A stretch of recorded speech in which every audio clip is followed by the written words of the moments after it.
guys, and thank you for joining me for this final look at our series of practical faith in the month of February.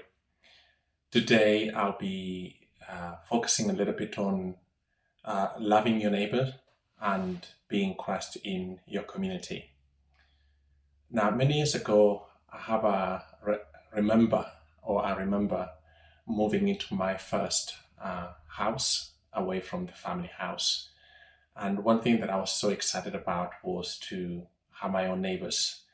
And having grown up within a culture where it was common to just turn up at your neighbor's house, and if they're eating, you eat together, and vice versa, I thought it'd be nice to introduce myself to my neighbors, and with the hope that we can do such a thing going forward and be neighborly in entertaining and just socializing together in that way. I remember knocking on their door and the neighbor opening up the door, partially opening up the door, and basically uttering the words hello, and me going and saying, "Oh, hi, I am so-and-so, I'm your new neighbor, and I just thought I'd come over and introduce myself." Now, the response was very much, "Oh, hi, nice to meet you, thank you," and the door got shut, which for a second left me wondering what on earth I had done, and whether I had done something wrong, or whether this was just a way in which this individual reacted to people they weren't as familiar with. Why am I saying this? I'm saying this because it is very easy to be shaped by the culture that we've grown up in, the behaviors that maybe we're surrounded by, that influence who we become and how we behave towards others. As we're looking at loving our neighbors and being Christ in our communities, focusing on the practical faith element, I think it's important to be careful that we are not shaped too much by the surrounding that we're in, the culture that we're in, the people that we're surrounded by, but instead be shaped by what God wants us to be like and to behave like. And if we are those neighbors where someone knocks on our door, maybe not being the ones who open the door partially, but at least be welcoming and open the door to let people in and engage with them in a meaningful conversation, getting to know them. I'm not saying you just let strangers into your homes, but I think if we are welcoming in a way that it may be safe and secure, we can actually develop a longer term meaningful relationship with those individuals that we come in contact with. So that's just something I wanted to share. Now, our neighbors in the modern age is not necessarily just people who live next door to you. With technology, we are now a lot closer to people who are so far away from us, maybe another part of the world, miles and miles away from where we live. In my sharing what I'm sharing, I want you to consider this idea of a neighbor as being those people you connect with. Now that could be in your workplace, could be in your home, and also could be within your community. You see these people back and forth all the time, or you connect with them virtually. And so when we're talking about loving your neighbors, we want to see those neighbors in that context, in that way, that these are people you're connected with. Now, loving others or loving your neighbors may not be easy because you're connected with them. Some of them you don't choose to be next door to, but they just happen to be there. And it's not optional. It is something that we've been asked by God to do.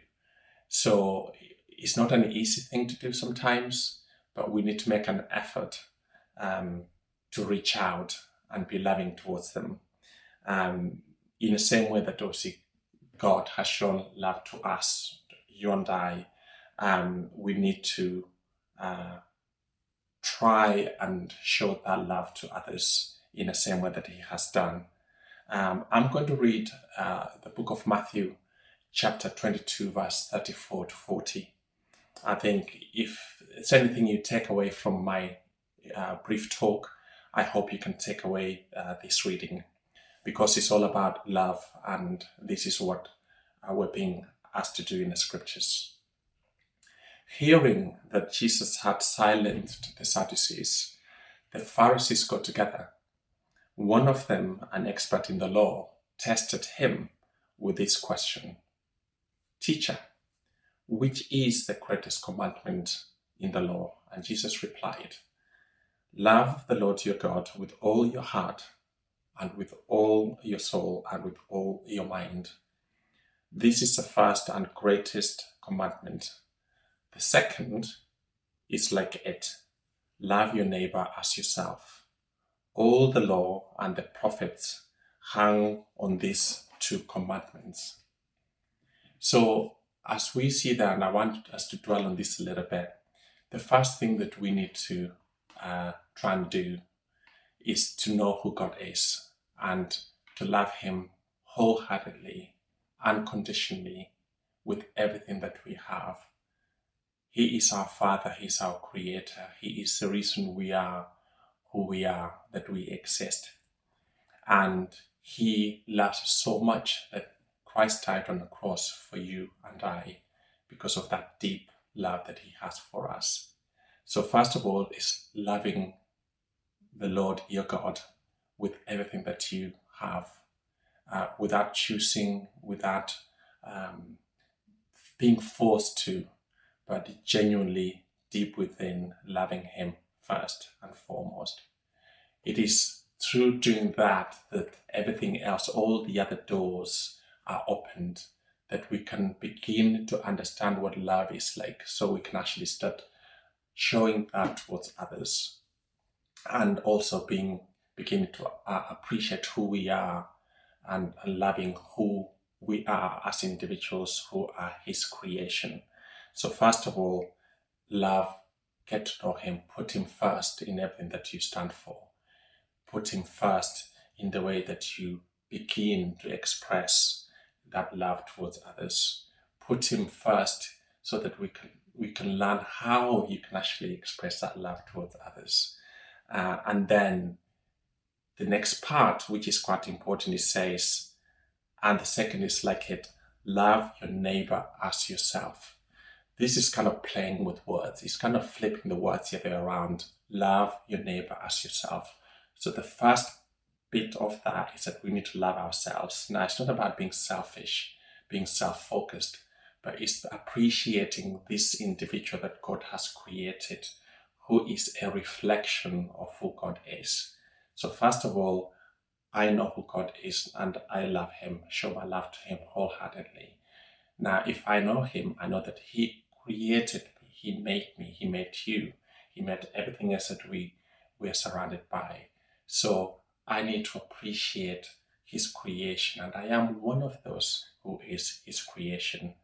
We all come in different shapes, different colors, different sizes and everything else, but we are unique. We are special, just the way we are in his eyes. And we need to start understanding that and appreciating that by loving this individual that he has created. It is important. Some of us struggle with this idea of being able to love ourselves. We don't like something about ourselves, therefore we begin to hate ourselves. Here we're being encouraged that actually we are complete in the way that we are. In our imperfections, or whatever that might be, we are complete. We are a reflection of who God is. God isn't this narrow, focused individual. He is complete, and he takes all of us as we are.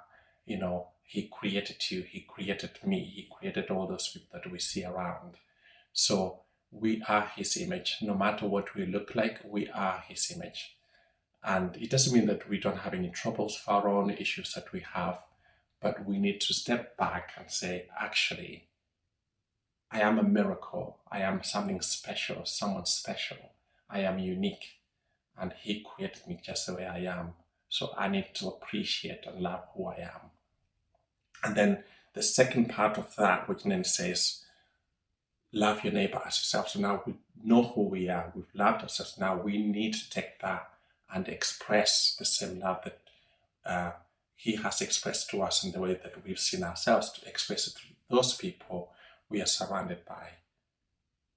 If we don't know who God is, we're not going to love ourselves the way that He loved us, being His creation, being people who made in His image. And therefore, we won't be even harder to show that to those others we are surrounded by. So putting first, get to know who you are, appreciate who you are, and then channel that towards those people you come in contact with. So this idea of a neighbor, for me, this idea of a neighbor isn't just, as I said earlier, people who are next door, living next door, house to me. These people who I connect with on a regular basis, virtually or physically, in my workplace, in my community, or wherever that might be. So I need to show that love towards them. And we're going to touch on what that looks like in a second. So putting God first, and then those He has created, is one of the most important, the best way to demonstrate your faith practically, through loving. And then God is reflected in those we see and in us. So if we love God, then the same must be true for those around us. Since we are extending God's love to others, it must be unconditional. We don't attach strings to it. We don't say, unless you're like this, I'm not going to love you. Or actually, I'm only going to hang out with those people who are like me, who I like the most. No, that's not what it is.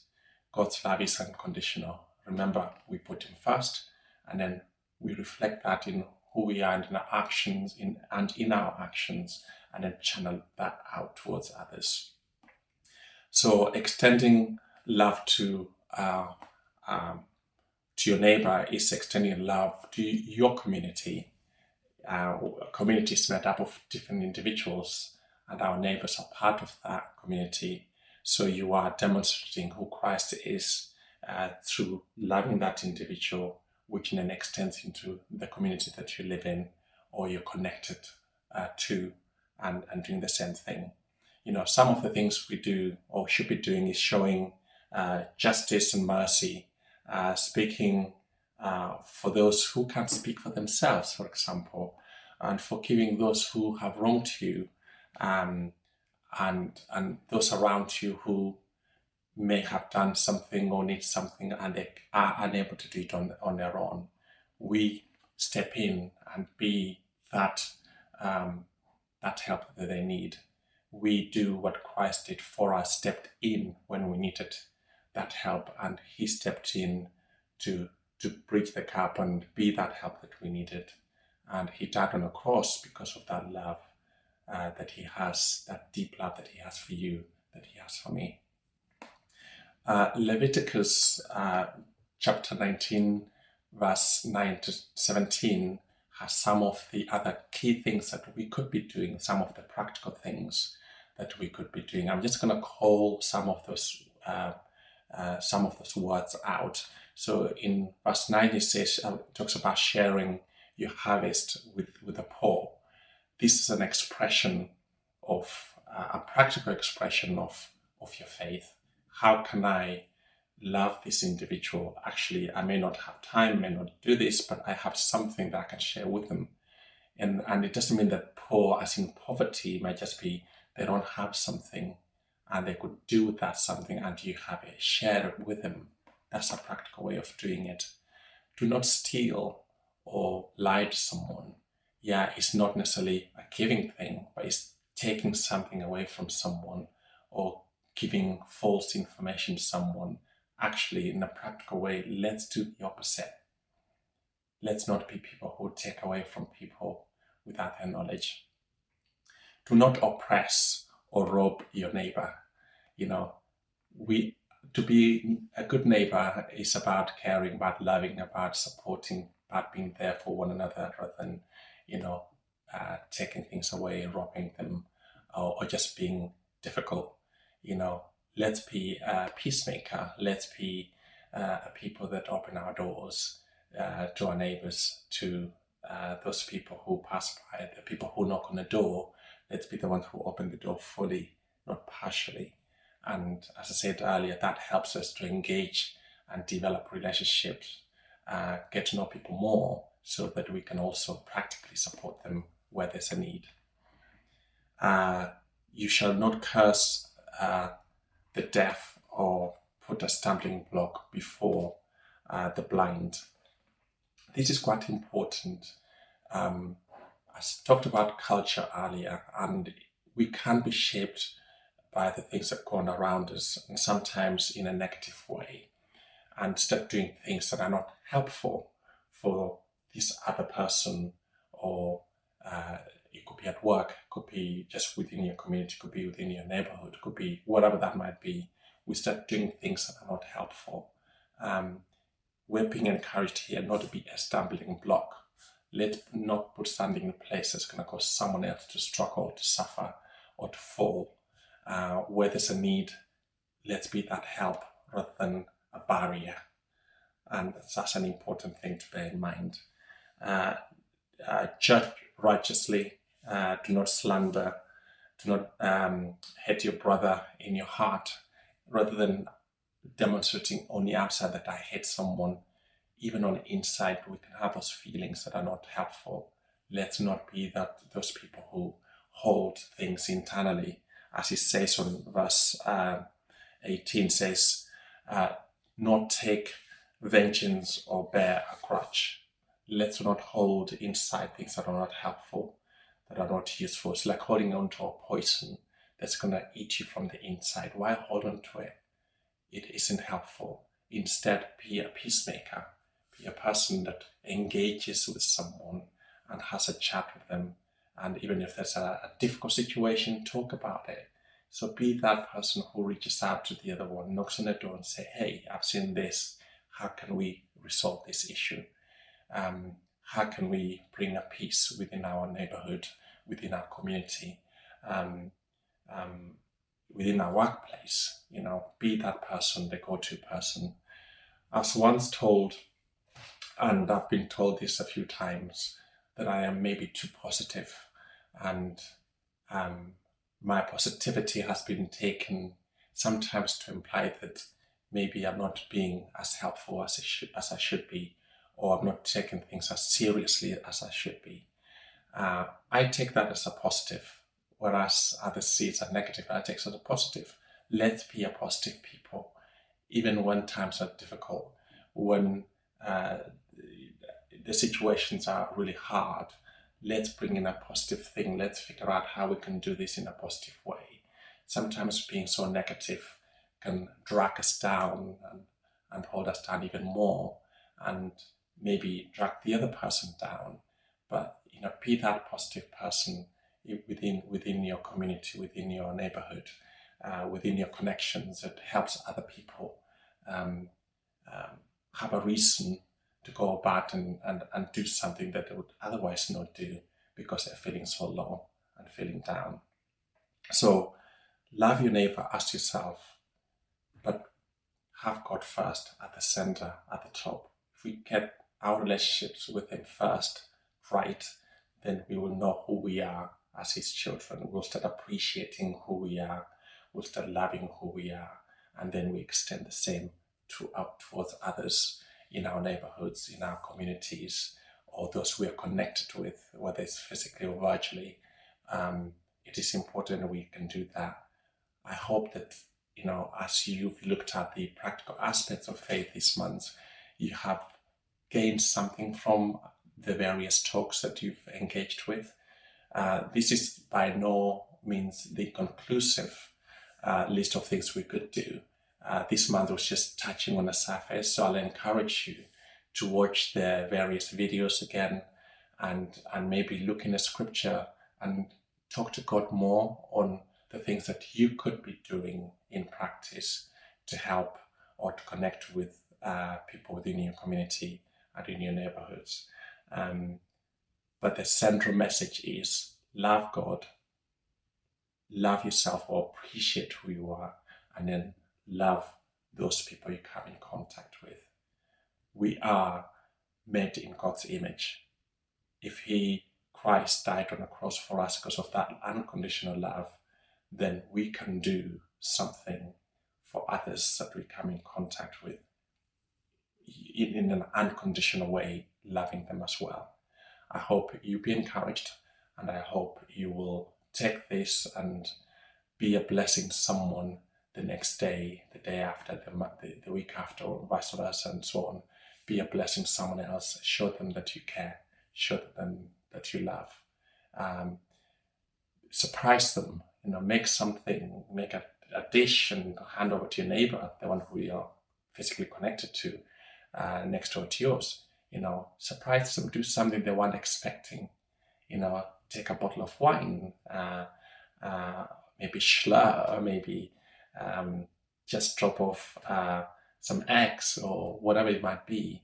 I think it's just doing some more little things that aren't expected, but actually by doing that, they can go a long way. It can be so appreciated. And sometimes by doing that, people then take the same thing and replicate it by doing the same for the other person. If we can all do that, then our communities will be much richer, much better off than they'll otherwise be. Be the first person that steps out in faith and does something that wasn't being expected. Take care now and be blessed.